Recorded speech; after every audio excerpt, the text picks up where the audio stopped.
Hello అండి, ఇది నా పెరడ్లో ఉండే మునగ కొమ్మ అండి. పక్కింటి వాళ్ళకి అడ్డం వస్తుందని నా కొమ్మల్ని నా సైడు లాగి కట్టుకున్నాను. చూసారు కదా, ఇటు సైడ్ బెండ్ అయి ఉంది. ఈ మునగ చెట్టు ఒకటే మిగిలింది నాకు. 2 చెట్లుంటే ఒకటి పోయింది, ఇది ఒకటి మిగిలింది. ఈ కొమ్మలన్నీ నా వైపుకి లాగి కట్టుకున్నాను. చూసారు కదా, దీని ఆకులు భలే టేస్ట్గా ఉంటాయండి. ఇవాళ కూడా నేను కొన్ని ఆకులు తీసి కూర చేశాను. చూసారు కదా, మెల్లిగా ఈ కొమ్మల్ని దీనికి కట్టాను. ఇది ఒక కరివేపాకు చెట్టు. ఇది పైనంతా ఇది వచ్చేస్తే జీడబడితే దాన్ని పైన వరకు కట్టేసి కొంచెం వదిలాను. ఇది నీట్గా బుషీగా వస్తుంది. ఇకపోతే ఈ రౌండ్లో ఒక బంగినిపల్లి మామిడి చెట్టు ఉండేది. అది కూడా కొమ్మలు అడ్డం వస్తున్నాయని పక్క వాళ్ళు దాన్ని బిల్డింగ్ కట్టేటప్పుడు అడ్డం వస్తున్నాయని, ఇదే విధంగా అడ్డం వస్తున్నాయని కొట్టేశారు. పక్కన బిల్డింగ్ లేనంత వరకు అది బాగునింది, చాలా కాయలు కాసేది బంగినపల్లి.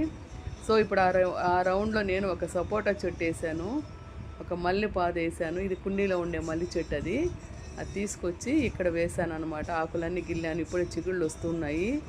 ఇదే ప్లేస్లో ఒక ముద్ద దాసాని కొమ్మ కూడా వేసాను, కనపడుతుంది కదా. సో ఇవన్నీ వస్తున్నాయి, ఒకటి పోతే ఒకటి అన్నట్టు బాగా చిగుర్లు వచ్చేస్తున్నాయి. చూసారు కదా,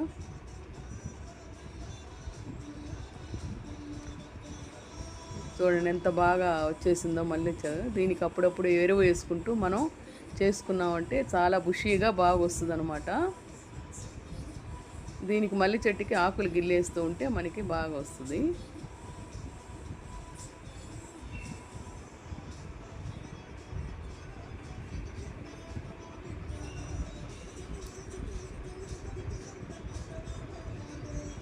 మనం ఎప్పుడు కూడా మంచినే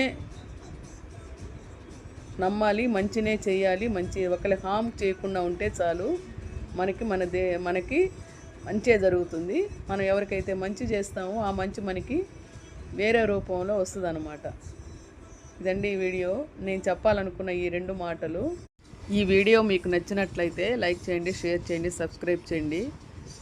మరిన్ని plants growing, how to grow plants, indoor plants మరిన్ని వివరాల కోసం నా ఈ వీడియోని మీరు సబ్స్క్రైబ్ చేస్తే అన్నీ కనపడతాయండి. Thank you for watching video.